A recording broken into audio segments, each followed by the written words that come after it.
আসসালামু আলাইকুম রহমতুল্লাহ। ডেভিডসন সারা বিশ্বে আমরা যে মেডিসিনের চিকিৎসা দিই সবচেয়ে গ্রহণযোগ্য বই। ধরেন এখান থেকে আমরা দেখব যে নিউমোনিয়া চিকিৎসা কি লেখা আছে। এখানে লেখা আছে কোঅ্যামোক্সিক্ল্যাপ, আর কিন্তু কিছুই লেখা নেই। তো আমি এটা উদাহরণ দেওয়ার জন্য বলতেছি, যেমন এটা একটা অ্যান্টিবায়োটিক, এখানে অ্যামোক্সিসিলিন এবং ক্ল্যাভোলিনিক অ্যাসিড। তো এখানে কিন্তু লেখা নাই যে এটা আমরা কি ক্যাপসুল দিব না ইনজেকশন দিব। এটা ফার্মাকোলজি একটা বই আছে, এমবিবিএস লেভেলে পড়ানো হয়, ওইখানে লেখা আছে যে যদি আমরা একটা ওষুধ ভালো দ্রুত অ্যাকশন পাইতে চাই সেই ক্ষেত্রে আমাদেরকে রগের মধ্যে দিতে হবে অথবা মাংসপেশিতে দিতে হবে। সেই ক্ষেত্রে এটা যেমন রগ এবং মাংসপেশি দেওয়ার জন্য একটা ইনজেকশন। তো আমরা যদি এই বক্সটা খুলি, বক্স খুলে আমরা একটা জিনিস দেখতে পারবো যে এইখানে এই ওষুধটা আছে, কিন্তু এই ওষুধের সাথে এখানে দুইটা দেখেন পানি দেওয়া আছে, কিন্তু এই পানির কথা কিন্তু এই বইয়ের মধ্যে লেখা নেই। কিন্তু পানিটা কেন দেওয়া আছে? কারণ এই ওষুধটা একটা পাউডার, এই পাউডারটাকে এই পানি দিয়ে মিক্স করতে হবে, এজন্য এই পানিটা এখানে এটা দিয়েই দিছে।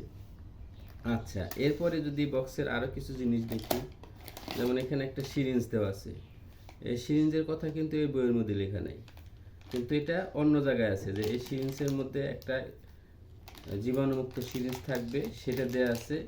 এখান থেকে এই ওষুধটা এই সিরিঞ্জে নিয়ে রোগীর উপর প্রয়োগ করতে হয়। এরপরে যদি বক্সে আরেকটা দেখি যে আরেকটা সিরিঞ্জ আছে, সে এটাও দেখা গেল যে এটা সে ইউজ করতে পারবে। এরপরে বক্সে কি আছে? বক্সে দেখা যায় এখানে একটা বক্স আছে, সেখানে লেখা, সেখানে একটা সিরিঞ্জ আছে, অ্যালকোহল প্যাড আছে, ফার্স্ট এইড ব্যান্ডেজ আছে।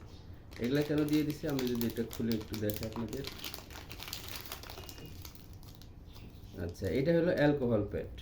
এটা কি কাজে লাগবে? এটা আমরা যদি কোনো রোগীর ভেইনের মধ্যে দেই, সেই ভেইনের যে জায়গাটা সেটাকে জীবাণুমুক্ত করার জন্য এই জিনিসটা লাগবে। এরপরে প্রয়োজনে সে আরেকটা সিরিঞ্জ ব্যবহার করতে পারে, এবং ইনজেকশন দেওয়ার পর এই জায়গাটার মধ্যে একটা যে জিনিস দেওয়া হয় সেটাও এখানে দিয়ে দিছে। আবার কারো হয়তো ক্যানুলা পরা থাকলে সে এগুলো দিয়ে দিতে পারবে, যদি ক্যানুলা না থাকে সেই ক্ষেত্রে সে এই বেইন সেট দিয়েও এই ইনজেকশনটা দিতে পারবে। তো এই যে বইয়ের মধ্যে কিন্তু এই শুধুমাত্র এই ওষুধের নামটা আছে, আর বাকি সব কিছু যে একটা ফার্মাসিউটিক্যালস কোম্পানি একটা বক্সের মধ্যে সুন্দর করে দিয়ে দিছে, এটার উদ্দেশ্য হইতেছে এটা বইয়ের বাইরে না, এটা এমবিবিএস লেভেল ফার্মাকোলজি বই থেকে, মাইক্রোবায়োলজি বই থেকে, সমস্ত বই থেকে একত্র করে পুরা জিনিসটাকে সুন্দরভাবে রোগীর উপর প্রয়োগ করার জন্য একটা বক্সের মধ্যে সুন্দরভাবে জিনিসটা ঢুকাই দিছে, যাতে রোগীর এই জীবাণুমুক্ত করার জন্য বা এটা মিক্স করার জন্য অন্য কোনো কিছুর সাহায্য নিতে না হয়। সবগুলি আমরা একটা বক্সের মধ্যেই পেয়ে যাচ্ছি, এবং এই বক্সে এরকম দেওয়াতে এই ইনজেকশনটা, শুধু এখানে ইনজেকশনের নামটা আছে, আর কিন্তু এই বইয়ে কিছু লেখা নাই, কিন্তু অন্যান্য বইয়ের মধ্যে লেখা আছে। তো সবগুলি জিনিস সুন্দরভাবে একটা ফার্মাসিউটিক্যালস কোম্পানি একটা বক্সের মধ্যে আমাদেরকে দিছে। এটা দেওয়াতে আমরা এই অ্যান্টিবায়োটিকটা সহজেই রোগীর মধ্যে প্রয়োগ করতে সহজ হয়। ঠিক তেমনি ইসলামের একটা হুকুম হয়তো একটা হাদিসের মধ্যে আছে, কিন্তু সেইটা প্রয়োগ করার জন্য, যেমন নামাজের বিভিন্ন হুকুম এক বিক্ষিপ্তভাবে ছড়ানো আছে। তো সমস্ত নিয়মকানুন আমার নামাজের শুরু থেকে শেষ পর্যন্ত কিভাবে সহজেই আমি পালন করতে পারি, একজন সাধারণ মানুষের জন্য এটা বের করা অনেক কঠিন হতো।